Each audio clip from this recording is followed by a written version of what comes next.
नमस्कार दोस्तों, मेरा नाम जितेंद्र सिंह राजपूत। मैं आज की इस स्टोरी में कश्मीर के बारे में बताने वाला हूं। आप लोग कश्मीर के बारे में क्या सोचते हो? क्या आपको आज से पहले यह भी पता था कि कश्मीर 1947 से पहले भारत और पाकिस्तान दोनों में से किसी का भी हिस्सा नहीं था? हाँ, आपने बिल्कुल सही सुना, कश्मीर किसी का भी हिस्सा नहीं था। इसी बारे में आज हम इस स्टोरी में बात करेंगे। वीडियो में आगे जाने से पहले वीडियो को लाइक और चैनल को सब्सक्राइब कर दें। तो चलिए शुरू करते हैं। जब कभी भी जम्मू कश्मीर की बात होती है तो हिंदुस्तान और पाकिस्तान की लड़ाई की बात जरूर की जाती है, क्योंकि जब से जम्मू कश्मीर भारत देश से जुड़ा है तभी से हिंदुस्तान और पाकिस्तान के बीच संबंध खराब हुए हैं। हिंदुस्तान और पाकिस्तान की लड़ाइयों के बीच की वजह जम्मू कश्मीर को बताया जाता है, परंतु जब जम्मू कश्मीर की बात आती है तो राजा हरि सिंह का नाम भी जरूर आता है। आखिर कौन है ये राजा हरि सिंह? तो आज के इस ऐतिहासिक स्टोरी में हम आपको जम्मू कश्मीर के इतिहास और राजा हरि सिंह के बारे में बताने वाले हैं। आप सभी लोगों को पता होगा कि कश्मीर को पृथ्वी की सबसे सुंदर जगह माना जाता है।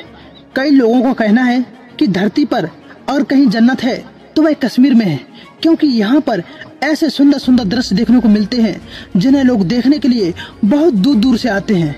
वे कश्मीर की खूबसूरत पहाड़ियाँ, चोटियाँ जो कि बर्फ से पूरी तरह ढकी होती हैं, जिनको देखने के लिए आते हैं। कश्मीर में एक बहुत सुंदर झील भी है जिसके चारों ओर बहुत बड़े बड़े पेड़ लगे हैं, जिसे आप लोग डल झील कहते हैं। एक समय जम्मू कश्मीर भारत का अभिन्न अंग था, जो भारत की आजादी के बाद भारत का हिस्सा बना। कश्मीर भारत का उस समय के कश्मीर के राजा हरि सिंह के कारण ही मिला है। 20 अक्टूबर 1947 को एक ऐतिहासिक फैसला लिया गया। इस फैसले में कश्मीर को भारत से जोड़ दिया गया और तभी से हिंदुस्तान पाकिस्तान में झगड़े शुरू हो गए। जम्मू कश्मीर एक अकेली ऐसी रियासत थी जहाँ की ज्यादातर जनसंख्या मुसलमान थी, लेकिन वहाँ के राजा हिंदू थे। राजा हरि सिंह डोगरा वंश से आते थे। डोगरा वंश के सबसे पहले कश्मीरी राजा गुलाब सिंह बने थे। राजा हरि सिंह इन्हीं के पोते थे। सितंबर सन 1895 में हरि सिंह का जन्म जम्मू कश्मीर के एक अमर पैलेस में हुआ था।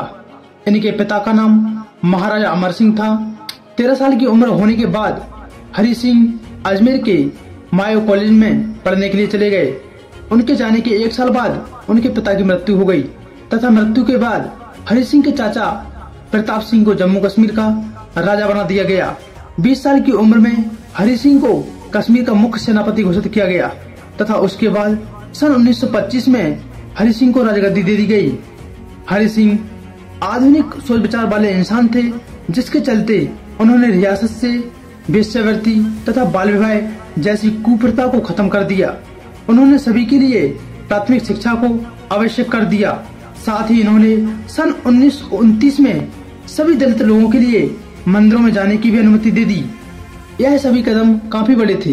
कहा जाता है कि 1947 के बाद जो भारत को आजादी मिली, तब हरि सिंह कश्मीर को पाकिस्तान या भारत किसी भी देश से जोड़ना नहीं चाहते थे। वे चाहते थे कि कश्मीर एक स्वतंत्र देश बने। पर 22 अक्टूबर 1947 को पाकिस्तान ने कश्मीर पर हमला कर दिया। इन हमलों में राजा हरि सिंह की सेना लगभग हार चुकी थी।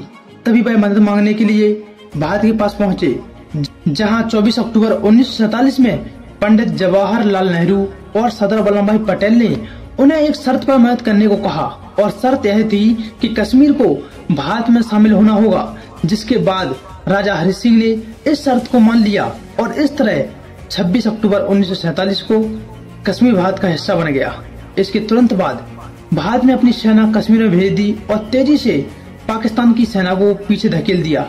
लेकिन इसी दौरान पाकिस्तान अमेरिका में अनसिक्योरिटी काउंसिल के पास पहुंच गया, जहां भारत और पाकिस्तान दोनों को कश्मीर में सीज फायर और अपनी सेना को पीछे हटने का आदेश दे डाला, ताकि कश्मीर में इलेक्शन कराकर यह तय किया जा सके कि कश्मीर किसका हिस्सा बनेगा। भारत ने तो फिर भी सिक्योरिटी काउंसिल की बात मान ली, लेकिन पाकिस्तान ने सिक्योरिटी काउंसिल की बात नहीं मानी और उसने कश्मीर के 30% हिस्से से अपनी सेना को नहीं हटाया। और तब से लेकर आज तक पाकिस्तान ने इसी तरह कश्मीर के करीब 30% हिस्से को अपने कब्जे में ले रखा है। जिसे आज के समय हम पाकिस्तान ऑक्यूपाइड कश्मीर यानी पोक कहते हैं। पर चलिए इस मुद्दे पर कभी और बात करेंगे। अभी वापस आते हैं कश्मीर के इतिहास पर। तो जब 26 अक्टूबर 1947 को राजा हरि सिंह ने कश्मीर को भारत के साथ मिलाया था, तब राजा हरि सिंह ने विलय पत्र में आर्टिकल 370 और आर्टिकल 35A को शामिल कर दिया था, जिसके मुताबिक कश्मीर को भारत के संविधान के अलावा अपना खुद का संविधान और झंडा रखने का अधिकार था। इसके अलावा कश्मीर में ना तो कोई भारतीय जमीन ले सकता था और ना ही कोई यहाँ व्यापार शुरू कर सकता था। और इसी धारा 370 के कारण कश्मीर की राजनीति हमेशा भारत के खिलाफ रहती थी। जम्मू कश्मीर के नेताओं के बयान भारत के खिलाफ और पाकिस्तान के फेवर में हुआ करते थे, और इसका सबसे बड़ा कारण था जम्मू एंड कश्मीर का धारा 370 का स्पेशल स्टेटस, जो उसे भारत के संविधान में दिया गया था, जिसके कारण जम्मू एंड कश्मीर भारत का पार्ट होने के बावजूद भी एक अलग देश की तरह एक्ट करता था। और आज तक न जाने कितनी सरकारें आई और गईं, लेकिन किसी ने भी धारा 370 को छूने की कोशिश नहीं की। और इसके भी कई कारण थे, जिनमें इंटरनल राजनीति से लेकर इंटरनेशनल राजनीति तक शामिल है, क्योंकि ज्यादातर सरकारों का यही मानना था कि अगर उन्होंने जम्मू एंड कश्मीर में आर्टिकल 370 को हटाया तो इससे पाकिस्तान और दुनिया भर के कई देश भारत के खिलाफ हो सकते हैं। इसके अलावा कश्मीर के नेता भी धारा 370 को हटाने के सपोर्ट में नहीं थे। कई नेताओं के बयान तो यहाँ तक थे कि जम्मू एंड कश्मीर में धारा 370 को हटाना इम्पॉसिबल है। पर 5 अगस्त 2019 को जो हुआ उसने भारत की जनता और पूरी दुनिया को चौंका दिया, क्योंकि इस दिन भारत सरकार ने प्रेसिडेंट ऑर्डर की मदद से आर्टिकल 370 को हटा दिया और इस तरह जम्मू एंड कश्मीर भारत का एक अभिन्न अंग बन गया और उसे वो सभी अधिकार मिले जो भारत के दूसरे राज्य में हैं। और जम्मू एंड कश्मीर में भी वो सभी कानून उसी तरह लागू हुए जो भारत के सभी राज्यों में होते हैं। चलो अब समय रहते थोड़ा कश्मीर के प्राचीन इतिहास के बारे में जानते हैं। कश्मीर के प्राचीन इतिहास के बारे में जानने पर पता लगता है कि कश्मीर पर लंबे समय तक मौर्य और कुषाणों का शासन रहा। मशहूर इतिहासकार कल्हण ने अपनी एक पुस्तक राजा तिरंगी में लिखा है कि अशोक कश्मीर के प्रमुख शासक रहे। अशोक ने अपने शासनकाल में श्रीनगर शहर को बसाया था, जो कि आज अपनी सुंदरता के लिए पूरी दुनिया भर में मशहूर है। अशोक के शासनकाल में यहाँ पर बौद्ध धर्म का बहुत ज्यादा प्रचार हुआ करता था। आपने कभी इस सतसीर का नाम सुना है? सतसीर कश्मीर का पुराना नाम था, जिसका मतलब पानी से भरा हुआ होता है। ऐसा इसलिए कहा था क्योंकि कश्मीर में बहुत सारी सुंदर सुंदर नदियां और झीलें हैं। 1339 में कश्मीर में मुस्लिम शासन का राज था, जिसकी शुरुआत शाह मीर शमसुद्दीन ने की। पर जब 17वीं सेंचुरी में मुगल शासन कमजोर होता चला गया तो इसका फायदा अहमद शाह अब्दाली ने उठाया और कश्मीर पर अपना कब्जा कर लिया। इसलिए सन 1819 तक अफगानों का कश्मीर पर शासन रहा।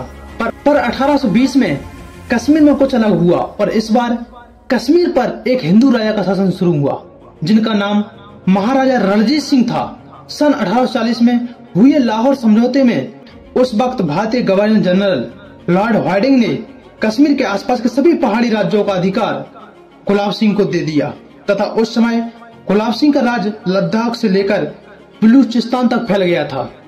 सन 1857 में गुलाब सिंह की मृत्यु के बाद उनके पुत्र अमर सिंह को राजा बना दिया गया तथा उनकी मृत्यु के बाद प्रताप सिंह को राजा बनाया गया और इसी परिवार को आगे बढ़ाते हुए सन 1925 में हरि सिंह को राजगद्दी सौंप दी गई। जम्मू कश्मीर को भारत में जोड़ने के कुछ साल बाद 26 अप्रैल सन 1969 को राजा हरि सिंह की मृत्यु मुंबई में हो गई। उनकी आखिरी इच्छा यह थी कि उनकी राख जम्मू एंड कश्मीर की रावी नदी में बहा दी जाए और ऐसा ही हुआ। उनकी राख को जम्मू कश्मीर में लाकर रावी नदी में बहा दिया गया। तो दोस्तों यह था कश्मीर का इतिहास। वैसे मैंने इस स्टोरी में ज्यादातर महत्वपूर्ण टॉपिक को ही लिया है, पर अगर मुझसे कुछ कश्मीर के इतिहास के बारे में बच गया हो तो आप मुझे कमेंट में लिखकर बता सकते हैं। आशा करता हूँ कि आज के इस स्टोरी में आपको काफी कुछ सीखने को मिला होगा।